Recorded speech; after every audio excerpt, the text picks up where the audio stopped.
Hello everyone. Welcome to For Nurses Preparation YouTube channel. I'm Neeraj Kumar Kathal.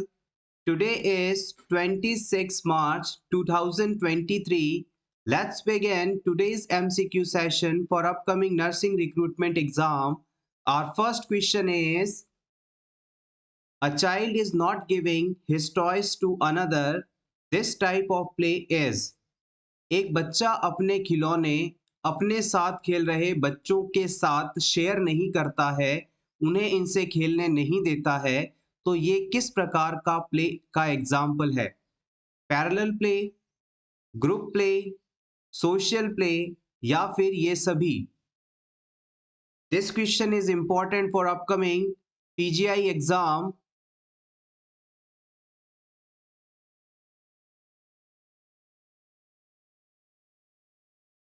Yes, absolutely correct. Option A is right. It is called parallel play. आइए, total 5 प्रकार के pledge होते हैं.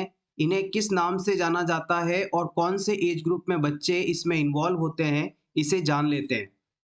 0 से 1 साल का बच्चा इन्फेंट कहलाता है और इस एज के बच्चे जो प्ले करते हैं, जो खेल खेलते हैं, उन्हें सॉलिटरी, ऑनलूकर, सोशल अफेक्टिव प्ले के नाम से जाना जाता है.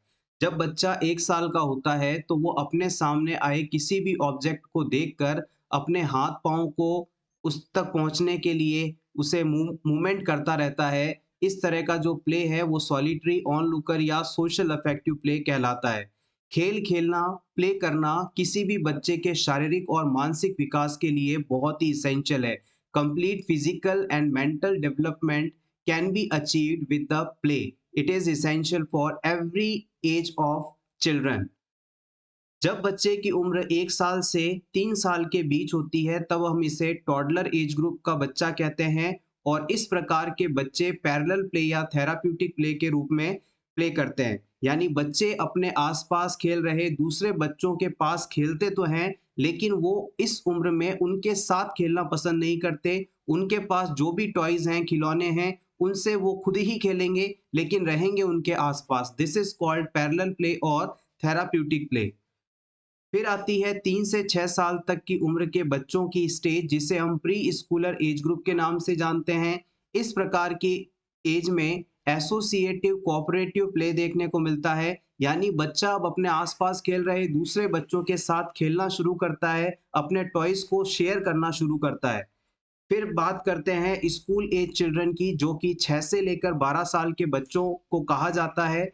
इस एज के बच्चों में कॉम्पिटिटिव प्ले की भावना डेवलप होती है.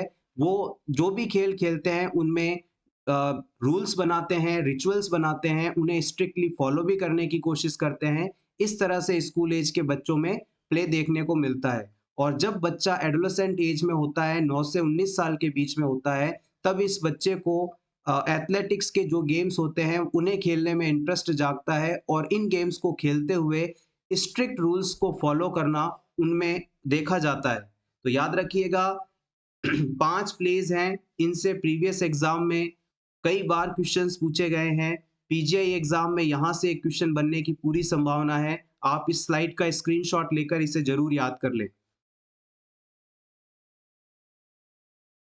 Next question is: a client with schizophrenia is admitted to the inpatient mental health unit. When asked her name, she responds, I am Elizabeth, the Queen of England. Which should the nurse recognize this client statement is indicating? आपने किसी female schizophrenia patient को mental health unit में admit किया. आपने जब इस client से उसका नाम पूछा तो इस क्लाइंट ने बताया, मैं हूँ एलिजाबेथ, इंग्लैंड की महारानी, क्वीन ऑफ इंग्लैंड. जब उसने ऐसा कहा तो आपके दिमाग में इन चारों ऑप्शंस में से कौन सी कंडीशन के होने का विचार आता है? क्या इस क्लाइंट को विजुअल इल्यूशन है, लूज एसोसिएशन है, ग्रैंडियोस डेल्यूशन है या ऑडिटरी हेल्यूसिनेशन है?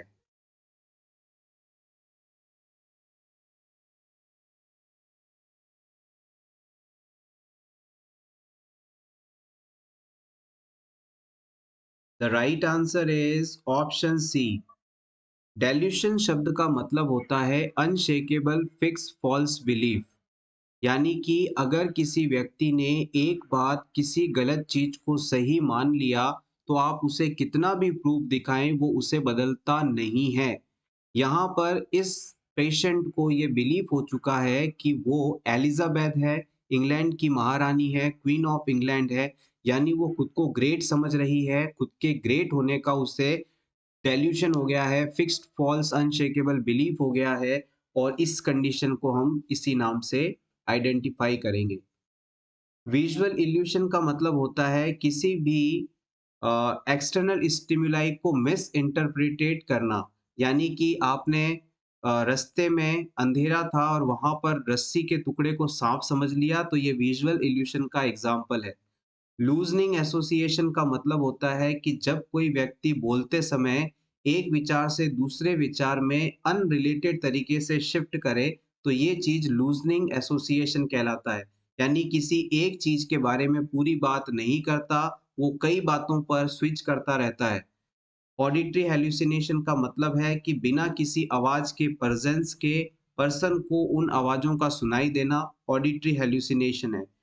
The perception of stimuli without its real present is known as auditory hallucination. Next question is immediate disinfection of all contaminated articles during the course of disease is called terminal disinfection, ster- sterilization, concurrent disinfection या autoclaving। जब कोई व्यक्ति hospital में admit है और उसके द्वारा use किए गए आर्टिकल्स, यूटेंसिल्स आदि इन्फेक्टेड हो जाते हैं, उन्हें तुरंत डिसइंफेक्ट करना किस प्रकार का डिसइंफेक्शन प्रोसेस है, यह आपको बताना है।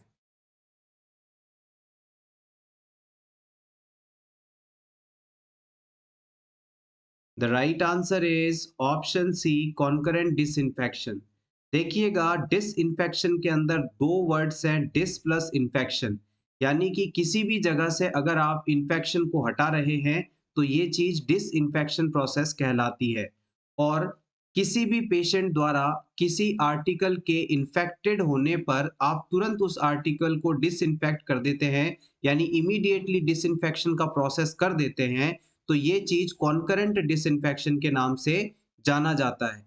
वहीं अगर किसी पेशेंट की डेथ हो जाए या फिर वो हॉस्पिटल से डिस्चार्ज हो जाए, इसके बाद उसके द्वारा जितने भी आर्टिकल्स या इक्विपमेंट्स यूज किए गए थे जो कंटेमिनेटेड है, इन्फेक्टेड है, उन सभी को डिसइंफेक्ट करने का प्रोसेस किया जाता है, तो हम इसे टर्मिनल डिसइंफेक्शन का नाम देते हैं। एक बार फिर से समझिएगा, पेशेंट के हॉस्पिटल में रहते हुए अ, साफ-सफाई करना या डिसइंफेक्शन करना कॉन्करेंट डिसइंफेक्शन कहलाता है, और पेशेंट के डिस्चार्ज होने के बाद या उसकी डेथ होने के बाद किया गया साफ-सफाई या डिसइंफेक्शन का प्रोसेस टर्मिनल डिसइंफेक्शन कहलाता है। टर्मिनल का मतलब है एंड में, सबसे आखिरी में। Next question is find the incorrect options. इनमें से इनकरेक्ट ऑप्शन का सिलेक्शन करना है आपको। Option A, measles vaccine should be given at 9 months of age. Measles vaccine 9 महीने की उम्र पर लगाया जाता है। Option B, dose of hepatitis B vaccine is 0.5 ml intramuscular route at birth and then 1 month and then 6 months। Hepatitis B vaccine की 3 doses दी जाती हैं जो कि जन्म के समय 1 महीने की उम्र पर और 6 महीने की उम्र पर लगती है, और इसका अमाउंट 0.5 ml होता है। Option C, BCG vaccine given at birth by intradermal route, dose 0.05 ml to prevent TB. BCG vaccine जन्म के समय दिया जाता है जो कि टीबी डिजीज से हमें बचाता है, और इसकी डोज 0.05 ml होती है। या फिर option D, rota virus vaccine given by intranasal root. Rota virus vaccine को हम इंट्रानेजल रूट से देते हैं।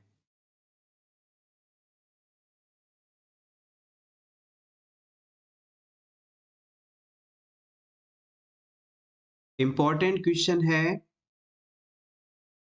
कौन सा स्टेटमेंट इन सभी में से इनकरेक्ट है, ये आपको सेलेक्ट करना है।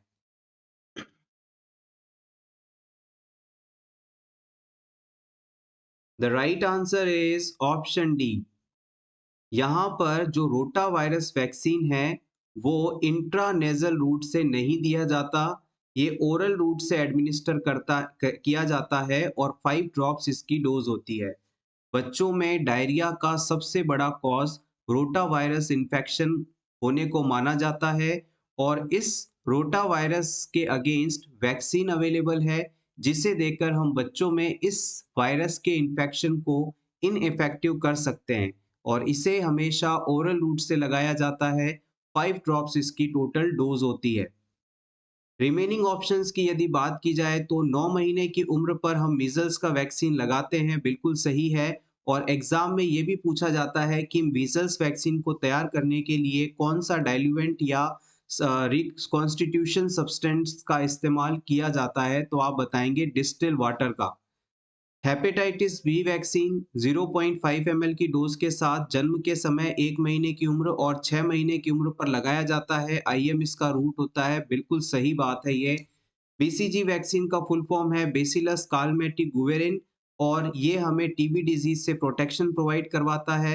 इस वैक्सीन को इंट्राडर्मल रूट से लगाते हैं, 0.05 ml इसकी डोज होती है और इसे तैयार करने के लिए, इसे डिसॉल्व करने के लिए, रिकॉन्स्टिट्यूट करने के लिए, डाइल्यूट करने के लिए नॉर्मल सेलाइन सब्सटेंस का इस्तेमाल करते हैं। अगर आपने बीसीजी वैक्सीन को तैयार करने के लिए डिस्टिल्ड वाटर का इस्तेमाल किया तो ये इरिटेशन कॉज कर सकता है। Next important question, Florence Nightingale was born in. Florence Nightingale का जन्म किस देश में हुआ था? France, India, England, Italy.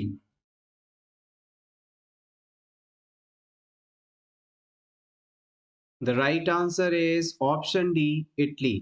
आइए फ्लोरेंस नाइटिंगेल के बारे में कुछ इंपॉर्टेंट पॉइंट्स रिवाइज करें जो कि एग्जाम में अक्सर पूछे जाते हैं। फ्लोरेंस नाइटिंगेल का जन्म 12 मई 1820 को हुआ था, 12 मई 1820 को हुआ था और इनका जन्म फ्लोरेंस सिटी, इटली के अंदर हुआ था।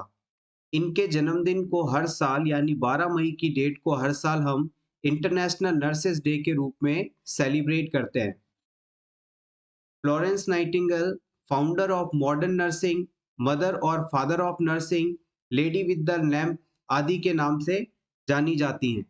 इन्हें लेडी विद द लैम्प इसलिए कहा जाता है क्योंकि 1853 से 1856 के बीच जब क्रीमियन वॉर चल रही थी, तो इस वॉर में फ्लोरेंस नाइटिंगेल ने घायल सैनिकों की खूब मदद की। रात को जब भी वो हॉस्पिटल में राउंड के लिए जाती थी तो वो हमेशा अपने साथ लालटेन रखती थी यानी लैंप रखती थी और इस लैंप के साथ उनकी अपीयरेंस के कारण इन्हें लेडी विद द लैंप का नाम दिया गया था। फ्लोरेंस नाइटिंगेल की डेथ 13 अगस्त 1910 को हुई थी और पूछ लिया जाए आपसे कि कहाँ हुई थी तो आप बता सकते हैं पार्कलैंड में, जो कि लंदन शहर इंग्लैंड देश के अंदर मौजूद है।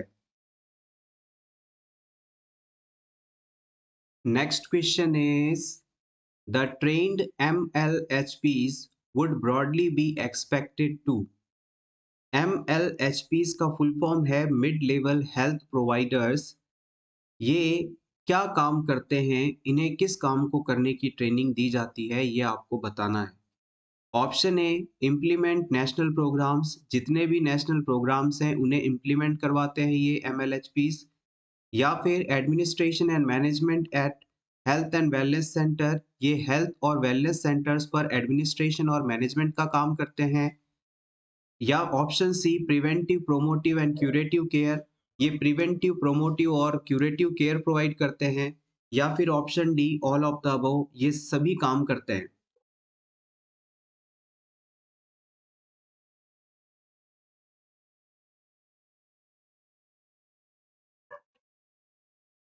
The right answer is option D, mid level health providers यानी MLHPs वो हेल्थ वर्कर्स हैं जिन्हें हायर एजुकेशन इंस्टीट्यूट्स के अंदर 2 से 3 साल तक ट्रेनिंग दी जाती है और उसके बाद ये हेल्थ एंड वेलनेस सेंटर पर ऑटोनोमसली काम करने के लिए ऑथराइज्ड होते हैं।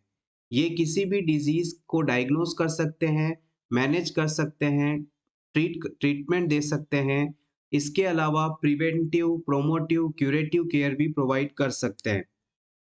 MLHPs जितने भी नेशनल प्रोग्राम्स होते हैं उन्हें भी इम्प्लीमेंट कराने में हेल्प करते हैं।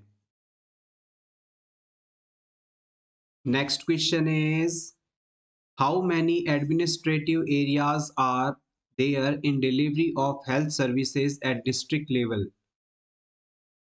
डिस्ट्रिक्ट लेवल पर हेल्थ सर्विसेज को डिलीवर करने के लिए कितने एडमिनिस्ट्रेटिव एरियाज होते हैं? 4, 5, 6, 7।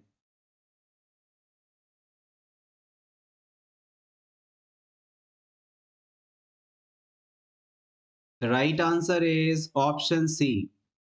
डिस्ट्रिक्ट का मतलब होता है जिला, और हर जिले में हेल्थ सर्विसेज को पूरी तरह से डिलीवर करने पहुंचाने में 6 एडमिनिस्ट्रेटिव एरियाज काम करते हैं। ये हैं sub division, tehsil, CDB, municipalities and corporation, village and panchayat. एक बार फिर से देखिएगा, 6 लेवल्स पर एडमिनिस्ट्रेशन संभव हो पाता है, हेल्थ सर्विसेज डिलीवर हो पाती हैं पूरे जिले के अंदर।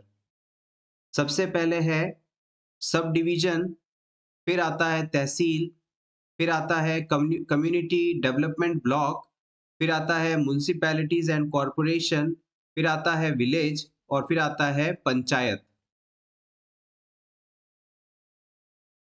Next question is infected and soiled dressing has to be discarded in।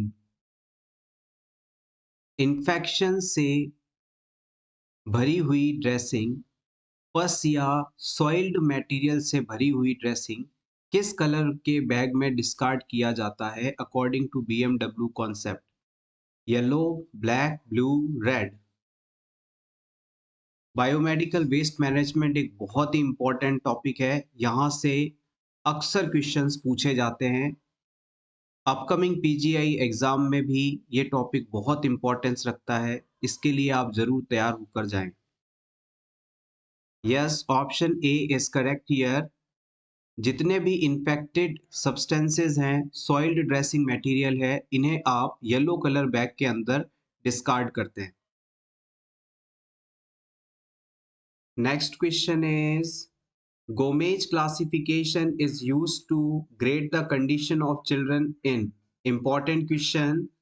Gomez classification का इस्तेमाल करके आप इन चारों ऑप्शंस में से किस कंडीशन को क्लासिफाई कर सकते हैं? रेस्पिरेटरी डिस्ट्रेस कंडीशन को, protein energy malnutrition condition को, प्री मैच्योरिटी को, या कार्डियक डिसऑर्डर्स को?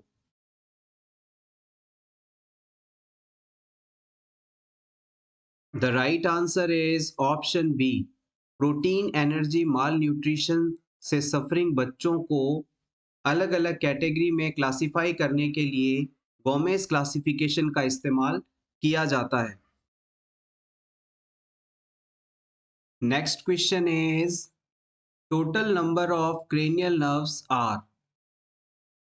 हमारे ब्रेन में कुल कितनी क्रेनियल नर्व्स पाई जाती हैं?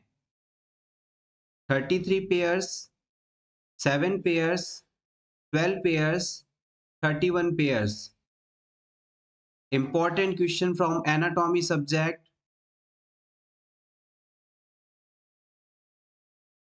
The correct answer is option C, 12 pairs. याद रखिएगा, हमारे ब्रेन से टोटल 12 जोड़ी क्रेनियल नर्व्स निकलती हैं, और हमारे स्पाइनल कॉर्ड से जो नर्व्स निकलती हैं उन्हें स्पाइनल नर्व्स का नाम दिया जाता है, और इनकी कुल संख्या 31 पेयर्स होती है। 31 जोड़ी स्पाइनल नर्व्स हैं, 12 जोड़ी क्रेनियल नर्व्स हैं। और अगर आपसे पूछ लिया जाए कि वर्टिब्रे कितने होते हैं, तो आप बता सकते हैं 33 vertebras are there. 33 vertebrae, 31 pair spinal nerves and 12 pair of cranial nerves. कई बार एग्जाम में क्रेनियल नर्व से इनके नंबर, इनके नाम और इनके फंक्शन के बारे में और इनके टाइप के बारे में पूछ लिया जाता है। आइए सभी 12 पेयर ऑफ क्रेनियल नर्व्स को क्विकली रिवाइज करें। It is important. First cranial nerve olfactory है। ये सेंसरी टाइप की नर्व है और इसका फंक्शन है स्मेल करना। ऑप्टिक नर्व सेकंड नर्व है, सेंसरी टाइप है, फंक्शन है vision. Oculomotor third, motor type and function eye movement. Trochlear fourth, motor eye movement. Trigeminal fifth, mix type, facial sensation. Abducens 6, motor type, eye movement. Facial 7th, mixed type, facial expression. Vestibulocochlear, also known as auditory vestibular nerve, number is 8, sensory type, function hearing and balance. Ninth nerve, glossopharyngeal, mixed type, function oral sensation and taste. 10th nerve, vagus, mixed type, and its function movement of shoulder. 11th nerve, accessory, motor type, function head turning. Last 12th number, hypoglossal nerve, type motor, function tongue movement. Next question is CHEB stands for. CHEB का full form क्या है? Central Health Education Bureau, Central Health Environmental Bureau, Central Health Educational Bureau या फिर central health efficiency bureau.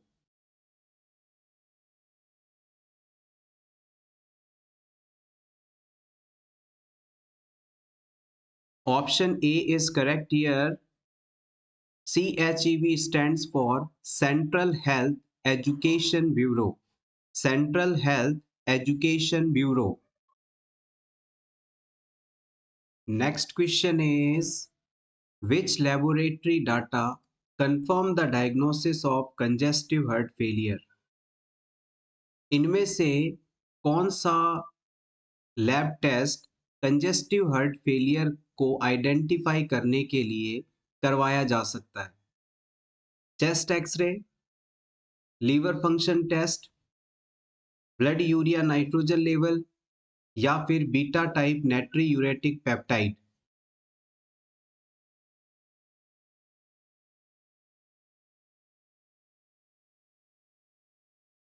Congestive heart failure, yes, option A is correct here. जब भी किसी client की body में कंजेस्टिव हार्ट फेलियर जैसी कंडीशन होती है, उस क्लाइंट में पल्मोनरी एडिमा देखने को मिलता है, यानी लंग्स के आसपास फ्लूइड का एक्यूमुलेशन हो जाता है, जिससे वहां पर एडिमा डेवलप हो जाती है, सूजन आ जाती है। और इस कंडीशन के अंदर हार्ट का साइज भी बढ़ जाता है, इसे हम कार्डियोमेगाली के नाम से जानते हैं। और इन दोनों ही चीजों को हम चेस्ट एक्सरे करवा कर इजीली आइडेंटिफाई कर सकते हैं। एक बार फिर से समझिएगा, कंजेस्टिव हार्ट फेलियर के अंदर हमारे हार्ट और लंग्स के आसपास बहुत ज्यादा फ्लूइड इकट्ठा होने लगता है, जिसकी वजह से लंग्स में एडिमा हो जाती है, हार्ट का साइज बढ़ने लग जाता है। और इन दोनों ही चीज़ों को हम चेस्ट एक्सरे में इजीली आइडेंटिफाई कर सकते हैं। इसीलिए कंजेस्टिव हार्ट फेलियर होने पर chest X ray important diagnostic tool के रूप में इस्तेमाल किया जाता है। हालांकि beta type natriuretic peptide का लेवल भी हल्का सा इस कंडीशन में बढ़ा हुआ मिलता है, लेकिन ये इतना इफेक्टिव नहीं है जितना कि चेस्ट एक्सरे है। Next question is the normal order of events taking place during second stage of labor is। Labour की सेकेंड स्टेज के दौरान किस सीक्वेंस में प्रोसेस आगे बढ़ता है, इवेंट्स होते हैं, ये आपको बताना है। Option A descent, flexion, internal rotation, crowning and extension.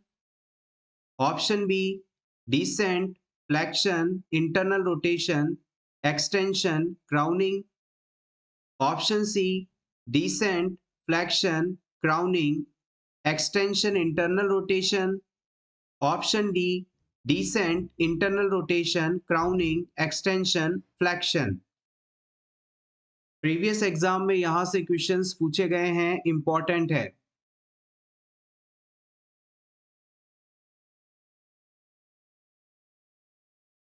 Yes, the right answer is option A. आइए लेबर के दौरान होने वाले सभी इवेंट्स को सीक्वेंशियली रिवाइज करें।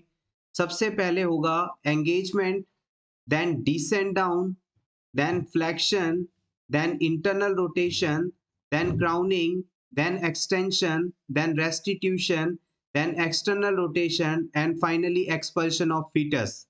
एक बार फिर से समझिएगा। सबसे पहले एंगेजमेंट होता है, यानी कि बच्चे का सर नीचे की तरफ फीमेल पेल्विस के अंदर जाकर अटक जाता है, इसे हम एंगेजमेंट कहते हैं। पूरे लेबर प्रोसेस के दौरान बच्चे का नीचे की तरफ वेजाइनल ओपनिंग की तरफ शिफ्ट होना डिसेंट डाउन होना कहलाता है।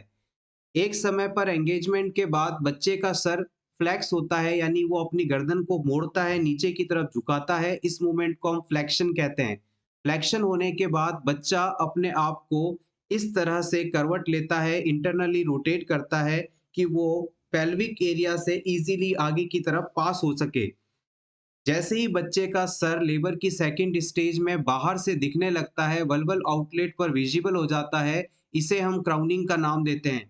क्राउनिंग होने के बाद बच्चा अपनी गर्दन को फ्लेक्शन पोजीशन से, यानी झुकी हुई गर्दन को सीधा कर देता है, ऊपर की तरफ फैला लेता है, इसे हम एक्सटेंशन कहते हैं। एक्सटेंशन होने के बाद बच्चा कुछ देर आराम करता है, रेस्ट करता है, और उसके बाद इसमें एक्सटर्नल रोटेशन मूवमेंट होती है, जिसके बाद बच्चे की रिमेनिंग बॉडी बाहर की तरफ डिलीवर हो जाती है। इसे हम एक्सपल्शन ऑफ फीटस के नाम से जानते हैं। आप चाहें तो आपके रिवीजन के लिए इसका स्क्रीनशॉट ले सकते हैं। ये सभी पॉइंट्स इंपॉर्टेंट हैं। Next question is when the amount of amniotic fluid exceeds 2000 ml, the condition is called। अगर एमनियोटिक फ्लूइड की मात्रा 2000 ml से ज़्यादा हो जाए तो इसे आप किस नाम से जानते हैं? Oligohydramnios, polyhydramnios, back to waters या एमनियोटिक?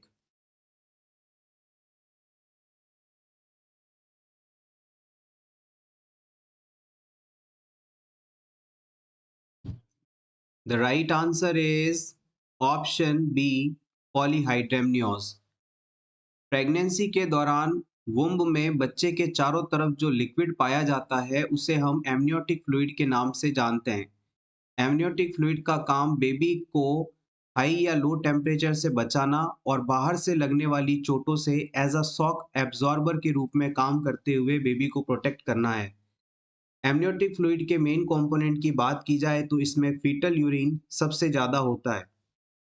एमनियोटिक फ्लूइड की मात्रा टर्म प्रेगनेंसी पर 600 से 800 ml के बीच होती है। अगर इस एमनियोटिक फ्लूइड की मात्रा प्रेगनेंसी में किसी भी समय 200 ml से कम हो जाए तो ये कंडीशन ओलिगोहाइड्रेमनियोज है, और अगर 2000 ml से एमनियोटिक फ्लूइड की मात्रा ज़्यादा हो जाए तो आप इसे पॉलीहाइड्रेमनियोज या हाइड्रेमनियोज कंडीशन के नाम से जानते हैं। Next question, which vitamin deficiency in antenatal period is associated with congenital neural tube defect? Pregnancy period में किस विटामिन की कमी होने से न्यूरल ट्यूब डिफेक्ट्स हो सकते हैं? विटामिन के, विटामिन डी, थायमिन या folic acid? Option D is correct here. Folic acid को आप विटामिन बी9 या फॉलेट के नाम से जानते हैं, और इसकी कमी से प्रेगनेंसी के दौरान न्यूरल ट्यूब प्रॉपरली डेवलप नहीं होती, उसमें ओपनिंग रह जाती है। इस कंडीशन को हम न्यूरल ट्यूब डिफेक्ट के नाम से जानते हैं। और रिसेंटली जो कपल फैमिली प्लानिंग करना चाह रहा है उसे कंसीव करने से 1 महीने पहले ही हम फॉलिक एसिड टैबलेट शुरू कर देते हैं, ताकि उनमें फॉलिक एसिड की डेफिशिएंसी ना हो और बच्चे में न्यूरल ट्यूब डिफेक्ट्स होने की संभावना बिल्कुल खत्म हो जाए। Next question is the antidote of paracetamol is. Paracetamol की ओवरडोज लेने पर, टॉक्सिसिटी होने पर इसके इफेक्ट को रिड्यूस करने के लिए कौन सी ड्रग इस्तेमाल की जाती है?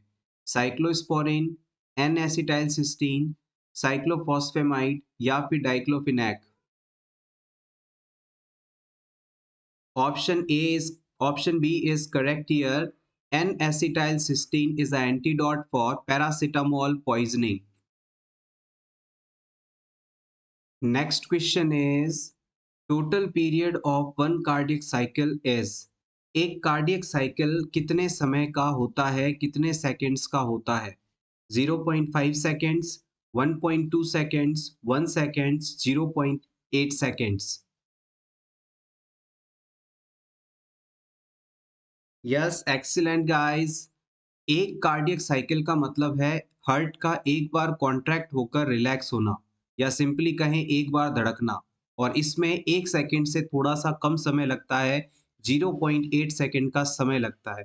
तो इस तरह से हमारे हार्ट के द्वारा पूरे 1 मिनट में 72 कार्डियक साइकिल्स कंप्लीट किए जाते हैं, यानी टोटल 72 बार दिल की धड़कन सुनाई देती है। Next question is the laboratory test which confirms a diagnosis of myocardial infarction is. इनमें से मायोकार्डियल इंफ्रैक्शन होने पर कंफर्मेशन के लिए कौन सा डायग्नोस्टिक टेस्ट करवाया जा सकता है? सीरम कैल्शियम या एपीटीटी, सेडिमेंटेशन रेट और ALT, LDH and CKMB and troponin, या फिर blood urea nitrogen level?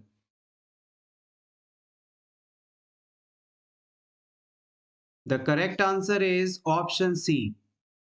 LDH यानी लैक्टेट डिहाइड्रोजिनेज, CKMB यानी क्रिएटिनिन काइनेज MB, और ट्रोपोनिन जिसके दो टाइप्स होते हैं, ट्रोपोनिन I और T। इन तीनों को कार्डियक मार्कर के नाम से जानते हैं। अगर किसी भी क्लाइंट में कभी भी severe chest pain, angina pectoris का अटैक या मायोकार्डियल इंफ्रैक्शन होता है, हार्ट अटैक होता है, तो इन तीनों का लेवल चेक करवाया जाता है। इनका बढ़ा हुआ लेवल हार्ट के अंदर डैमेज को बताता है। तो याद रखिएगा, हार्ट से रिलेटेड जो टेस्ट हैं वो LDH, CKMB और ट्रोपोनिन I और ट्रोपोनिन T हैं। अगर मोस्ट स्पेसिफिक आपसे पूछ लिया जाए कि कौन सा कार्डियक मार्कर सबसे बेस्ट होता है, तो आप बताएंगे ट्रोपोनिन I टाइप का, क्योंकि ये सिर्फ और सिर्फ हार्ट की मायोकार्डियल सेल्स के अंदर पाया जाता है, और ब्लड में अगर इसका लेवल बढ़ा हुआ है तो 100% हार्ट की सेल्स के अंदर डैमेज हुआ है। सीरम कैल्शियम का नॉर्मल लेवल 8.5 से 10.5 के बीच में होता है। एपीटीटी टेस्ट के द्वारा आप ब्लड कोagulation यानी कि क्लॉटिंग का प्रोसेस सही तरीके से चल रहा है या नहीं, इस चीज का असेसमेंट कर सकते हैं। और सेडिमेंटेशन रेट को आप ESR के नाम से भी जानते हैं, इरिथ्रोसाइट सेडिमेंटेशन रेट। ये एक नॉन स्पेसिफिक टेस्ट होता है जिसके द्वारा बॉडी में इन्फ्लेमेशन तो नहीं, इस चीज को पता किया जाता है। किसी भी डिजीज के प्रोग्नोसिस को पता करने के लिए इस टेस्ट का इस्तेमाल किया जाता है। ALT टेस्ट का फुल फॉर्म है एलेनिन ट्रांसएमाइनेज। अगर इसका लेवल ब्लड में बढ़ता है तो ये लीवर डैमेज होने को बताता है। ब्लड यूरिया नाइट्रोजन का लेवल अगर बढ़ा हुआ है तो इसका मतलब है कि बॉडी में यूरिया की मात्रा बढ़ रही है, और किडनीज प्रॉपरली इसे बॉडी से बाहर एक्सक्रीट आउट नहीं कर पा रही हैं, यानी किडनी के अंदर प्रॉब्लम आ चुकी है। आप चाहें तो आपके रिवीजन के लिए इस स्लाइड का स्क्रीनशॉट ले सकते हैं, ये सभी चीजें इंपॉर्टेंट हैं। Thank you so much everyone for watching this complete video. Hopefully आपको आज की ये क्लास अच्छी लगी होगी। क्लास अच्छी लगी हो तो इसे जरूर लाइक कर दीजिएगा। Best of luck.